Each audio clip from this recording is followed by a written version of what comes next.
Good morning teacher. Good morning miss. டே செண்டு, டே பாண்டு, ஏன் ஒரு வாரமாக நீங்கள் 2 பேரும் ஸ்கூலுக்கு வரல? மிஸ் எங்கள் மாமா வெளியூர்லேருந்து போன வாரம் தான் எங்கள் வீட்டுக்கு வந்தாங்க. அவர் வந்ததுனால என்னாச்சுன்னா நாங்கள் எல்லாருமே சேர்ந்து எங்கள் சொந்தக்கார வீட்டுக்கெல்லாம் போயிட்டு இருந்தோம். அதனால தான் மிஸ் ஸ்கூலுக்கு என்னால் ஒரு வாரமாக வர முடியல. டே செண்டு, நீ ஏன் ஒரு வாரமாக ஸ்கூலுக்கு வரல? இவங்க வீட்டுக்கு வந்த மாதிரி தான் எங்கள் வீட்டுக்கும் எங்கள் மாமா வெளியூர்லேருந்து வந்தார். எதுக்காக தான் நானும் லீவ் போட்டேன். ஆனால் இதை நான் சொன்னேன்னா இந்த மிஸ்ஸு நம்புவாங்களோ நம்ப மாட்டாங்களோ, நான் பாண்டுவை பார்த்து சொல்கிறதா நினைப்பாங்க. அதெல்லாம் நம்ம என்ன பண்ணுவோம், வேறு மாதிரி காரணத்தை மாற்றி சொல்லுவோம். என்ன செண்டு, ஏன் வரலன்னு கேட்டு 5 நிமிஷம் ஆகுது, நீ பாட்டு நாங்கள் தனியாக பேசிட்டு இருக்க? அதெல்லாம் ஒன்றுமில்லைங்க டீச்சர், எனக்கு ஒரு வாரமாக உடம்பு சரியில்லைங்க டீச்சர். அதான் டீச்சர் ஸ்கூலுக்கு வர முடியல. டேய் செண்டு, நீ அடிக்கடி லீவு போட்டுட்டு இதே காரணம் சொல்லிட்டு இருக்க, எனக்கு உடம்பு முடியல அதனால நான் ஸ்கூலுக்கு வர முடியலன்னு. போன முறை நான் லீவு போடுறப்பே உங்கள்கிட்ட சொன்னேன், அடுத்த முறை நீ லீவு போட்டினா வரும்பொழுது டாக்டர் சர்டிஃபிகேட் வாங்கி தரணும்னு சொன்னேன். சொன்னது ஞாபகம் இருக்கா இல்லையா? ஆமாங்க டீச்சர், எனக்கு ஞாபகம் இருக்குங்க டீச்சர். நான் உடம்பு சரியாத லீவு போட்டப்பயே எனக்கு ஞாபகம் வந்ததுங்க டீச்சர். நான் டாக்டர்கிட்ட போயிட்டு அவர் சர்டிஃபிகேட் கேட்டேங்க டீச்சர். ஆனால் அவர் தரமாட்டேன்னு சொல்லிட்டாருங்க டீச்சர். நீ உடம்பு முடியலன்னு சொல்லிட்டு அங்கே தானே ட்ரீட்மெண்ட் பார்த்த, அப்புறம் ஏன் ஒரு சர்டிஃபிகேட் தரமாட்டேன்னு சொல்கிறாரு? அதான் தெரியலைங்க டீச்சர், நான் 1க்கு 2 வாட்டி அவர்கிட்ட கேட்டு பார்த்தேங்க டீச்சர். எங்கள் மிஸ்ஸு லீவு போட்டால் வரும்போது டாக்டர் சர்டிஃபிகேட் வாங்கிட்டு வரணும்னு சொன்னாங்க டீச்சர். ஆனால் அவர் எத்தனை வாட்டி கேட்டாலும் கொடுக்க மாட்டேன்னு சொல்கிறாருங்க டீச்சர். ஏன் சர்டிஃபிகேட் கொடுக்க மாட்டேன்னு சொன்னார்? அதுக்கு ஏதாவது காரணம் சொன்னாரா? ஆமாங்க டீச்சர், அவர் ரொம்ப கஷ்டப்பட்டு படித்து பாஸ் பண்ணி வாங்கின சர்டிஃபிகேட்டான் டீச்சர். அதனால் அவரோட சர்டிஃபிகேட்டை அவர் யாருக்கும் தரமாட்டேன்னு சொன்னாருங்க டீச்சர். என்னது, அவர் படித்த சர்டிஃபிகேட்டை நான் வாங்கிட்டு வர சொன்னேனா? டே செண்டு, உனக்கு உடம்பு முடியலன்னு சொன்னேன்ல, உன்னோட மெடிக்கல் சர்டிஃபிகேட்டை தான் நான் வாங்கிட்டு வர சொன்னேன். சொன்னது புரிஞ்சுதா? புரியுதுங்க டீச்சர், அடுத்த முறை நான் கண்டிப்பாக ஹாஸ்பிட்டலுக்கு போனேன்னா மெடிக்கல் சர்டிஃபிகேட் வாங்கிட்டு வரேன் தரேன் டீச்சர். நீங்கள் 2 பேரும் போய் உங்கள் இடத்துல உட்காருங்க. இன்றைக்கி உங்கள் எல்லாருக்கும் நான் ஒரு குட்டி கதை சொல்ல போகிறேன். ஒரு ஊரில் ஒரே ஒரு குருவி வாழ்ந்து வந்துச்சான். டீச்சர், எனக்கு ஒரு டவுட் டீச்சர். எப்படி டீச்சர் ஒரு ஊரில் ஒரே ஒரு குருவி மட்டும் வாழ்ந்து வரும்? கதையில் அப்படித்தான் வரும். போய் நீ இடத்துல உட்காரு.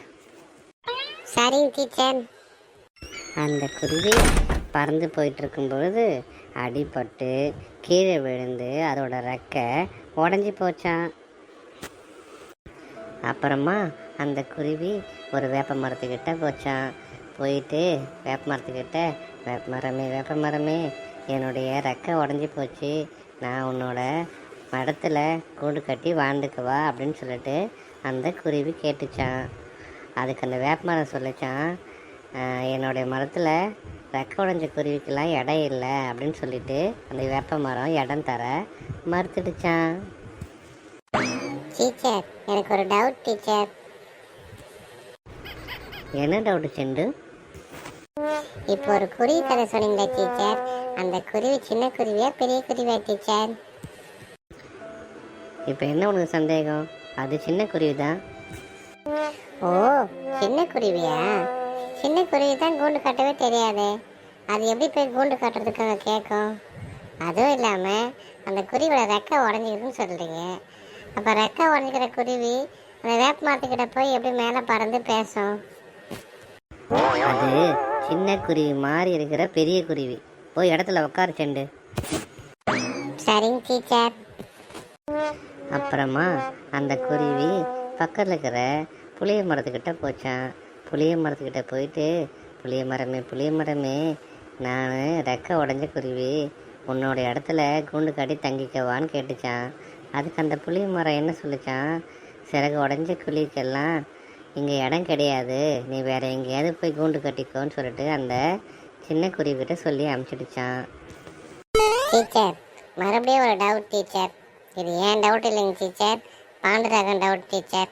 அவன் தான் டீச்சர் என்னை கேட்க சொன்னான். அந்த சிறகு உடஞ்ச குருவி இருக்குல்ல டீச்சர், அது எப்படி டீச்சர் மறுபடியும் போயிட்டு புளிய மரத்துக்கிட்ட பறந்து கேட்கும்? செண்டு, நான் சொல்கிறத மட்டும் போய் கேட்டுட்டு அமைதியாக உட்காரு. இது கதை, கதையில் அப்படி தான் வந்து கேட்கும். போய் அமைதியாக உட்கார மாட்டியா? டே பாண்டு, உனக்கு டவுட்டுன்னா நீயே வந்து டீச்சர் கிட்ட கேட்டுக்கோ. இப்போ நான் கேட்டதுனால பாரு டீச்சர் என்ன திட்டாங்க.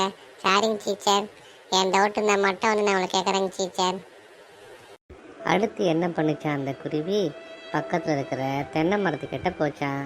தென்னை மரத்துக்கிட்ட போயிட்டு, தென்னை மரமே, நான் சிறகு உடைஞ்ச குருவி, உன்னோட மரத்தில் எனக்கு கூண்டு கட்ட இடம் தர முடியுமான்னு சொல்லிட்டு அந்த தென்னை மரத்துக்கிட்ட கேட்டுச்சான். அதுக்கு அந்த தென்னை மரம் சொல்லிச்சான், சரி நீ தாராளமாக வந்து என்னோட இடத்துல கூண்டு கட்டிக்கோ அப்படின்னு சொல்லிட்டு அந்த தென்னை மரம் சொல்லிச்சான். டீச்சர், இது என்னோட டவுட் டீச்சர். முன்ன கேட்ட கேள்வி தான் டீச்சர் நான் இப்போவும் கேட்குறேன். அதுதான் சிறகு உடஞ்ச குருவி ஆச்சு டீச்சர். தென்னை மரம் எவ்வளோ ஹைட்டாக இருக்கும் டீச்சர், அந்த குருவியால் எப்படி டீச்சர் மேலே பறந்து போய் தென்னை மரத்துக்கிட்ட பேச முடியுதுங்க டீச்சர்? ஏன் செண்டு, ஒரு கதை சொல்ல வந்தால் இத்தனை கேள்வி கேட்டு என்னை அப்படி குழப்புறீங்களே? உங்களுக்கு போய் நான் கதை சொல்ல வந்தேன் பாரு, என்ன சொல்லணும். நான் உங்களுக்கு கதையே சொல்ல மாட்டேன், இதோட கிளாஸுக்கும் வர மாட்டேன். தயவு செய்து போங்க. என்ன இந்த டீச்சர் டவுட் கேட்டால் பதில் சொல்லாமல் போயிட்டே இருக்காங்க. என்னை பார்த்துட்டு இருக்கிற நீங்களாவது என்னோட டவுட்டுக்கு பதில் சொல்ல முடியுமா?